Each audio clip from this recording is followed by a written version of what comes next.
मित्रांनो नमस्कार. घेऊन आलोय आणखीन एक नवीन गोष्ट आणि त्याबरोबर नवीन बोध. पारमार्थिक विचारधारेने जगणाऱ्या मनुष्याला आयुष्यामध्ये प्रेरणा देणारी ही घटना जी अमेरिकेत घडली. एक वकील घोड्यावर बसून कोर्टात निघाला होता. तेव्हा जुना जमाना होता, गाड्या नव्हत्या, घोड्यांवरून प्रवास चालायचा. तर एक वकील घोड्यावर बसून कोर्टात निघाले होते. रस्त्याने जाताना त्यांनी बघितलं की चिखलामधून कसल्या तरी एका प्राण्याचा आवाज येतोय. त्यांनी घोडा उभा केला आणि लक्ष देऊन बघितलं तर त्यांच्या लक्षात आलं की एक डुक्कर चिखलामध्ये गुंतून बसलंय आणि बाहेर निघण्यासाठी धडपड करतंय, परंतु त्याला बाहेर निघणं अशक्य झालंय. आणि म्हणून ते जीवाच्या आकांताने ओरडतंय की कुणीतरी त्याच्या मदतीला यावं, कुणीतरी त्याला वाचवावं. आणि म्हणून ते डुक्कर मदतीसाठी आक्रोश करत होतं. वकील साहेबांबरोबर त्यांचे 2-3 सवंगडी होते. त्यांनी बाकी 3ही मित्रांना आवाज दिला, म्हणाले आपण या डुकराला बाहेर काढूयात. तर बाकी त्यांच्या त्या वकील मित्रांना ही कल्पना हास्यास्पद वाटली आणि ते तिथून निघून गेले. नाईलाजाने हे वकील साहेब सुद्धा निघाले होते, परंतु इतक्यात परत एकदा त्या डुकराचा आवाज त्यांनी ऐकला आणि आता मात्र त्यांना पुढे जावंसं वाटलं नाही. गटाराजवळ आले, चिखलात रुतून बसलेल्या त्या डुकराची मान फक्त वर दिसत होती. वकील साहेब अंगावरच्या कपड्यासहित चिखलात उतरले.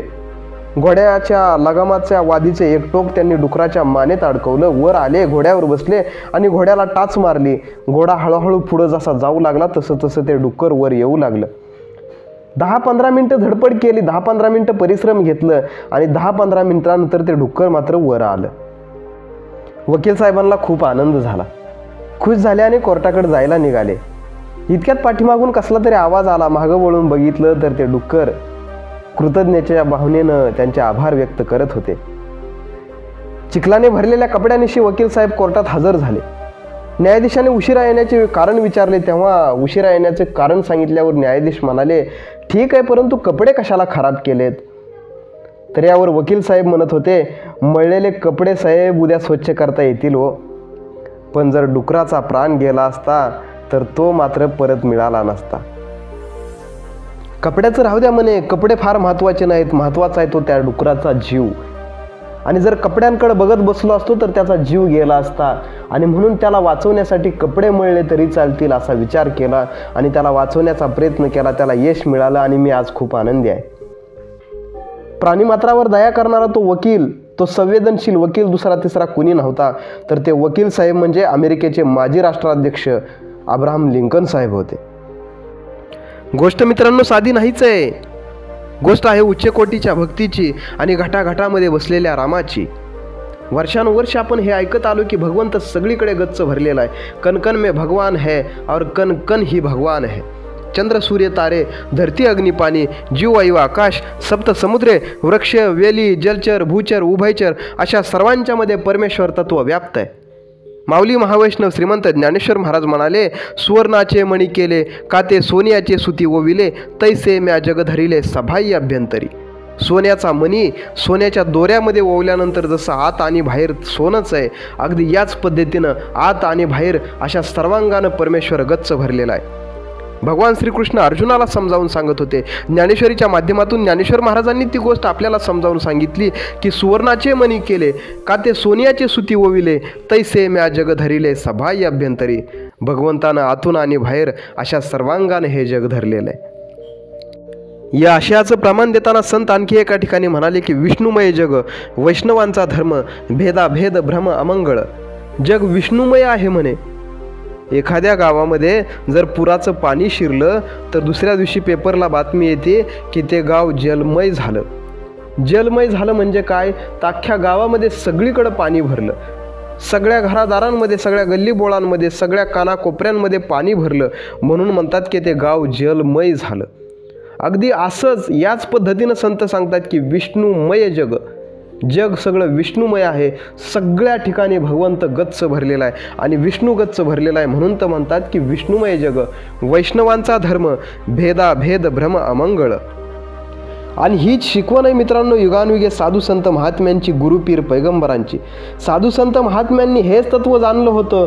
म्हणून तर रणरणत्या वाळवंटात तहानेने व्याकुळ झालेल्या गाढवाला काशीहून आणलेले पवित्र गंगाजल पाजून संत एकनाथांनी गाढवात ही सर्वव्यापी ईश्वराचं अस्तित्व पाहिलं होतं आणि जगाला ती गोष्ट लक्षात आणून दिली की याच्यामध्ये सुद्धा भगवंत गच्च भरलेला आहे. देवाला राम म्हणा, कृष्ण म्हणा, हरी म्हणा, पांडुरंग म्हणा, विठ्ठल म्हणा, विष्णू म्हणा, नारायण म्हणा, भगवंत म्हणा, जे आपल्याला योग्य वाटेल त्या नावानं आपण देवाला संबोधित करू शकतो.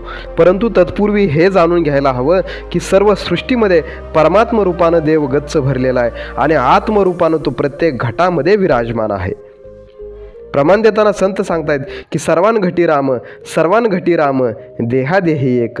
राम सगळ्यांच्या घटामध्ये गच्च भरलेला आहे. ही गोष्ट पहिल्यांदा आपण सद्गुरूकडून जाणून घ्यायला हवी. नामदेव महाराज म्हणे स्वयंपाक करून बसले होते आणि देव श्वानाच्या रूपानं आला, कुत्र्याच्या रूपानं आला. संतांनी फार सुंदर लिहिलं की नामा स्वयंपाक करूनही बैसला, केशव स्वानरूपे आला, रोटी घेऊनही पळाला सर्वांभूती केशव. हाती घेऊन तुपाची वाटी, नामा लागला श्वाना पाटी, तूप घेगा जगजेठी, कोरडी रोटी तू का खाशी. तव श्वान हसूनी बोलिले, नामया तुझ कैसे कळले, नामा म्हणे खेचरे उपदेशिले, सर्वांभूती विठ्ठल. सर्वांमध्ये भगवंत गच्च भरलेला आहे ही गोष्ट म्हणे मला विसोबा खेचरांनी समजावून सांगितली, सद्गुरूंनी समजावून सांगितली. या सगळ्या प्रमाणातून मित्रांनो एकच गोष्ट लक्षात येते की भगवंत सर्व घटामध्ये विराजमान आहे आणि म्हणून सर्वांवरती प्रेम करायला हवं. आपल्या अवतीभोवती वावरणारी माणसं ही खऱ्या अर्थाने माणसं नाहीत तर ही भगवंताची रूपं आहेत आणि या भावनेनं युक्त होऊन त्यांच्यावरती प्रेम करायला हवं, त्यांचा आदर सन्मान सत्कार करायला हवा, त्यांची कदर आणि काळजी करायला हवी.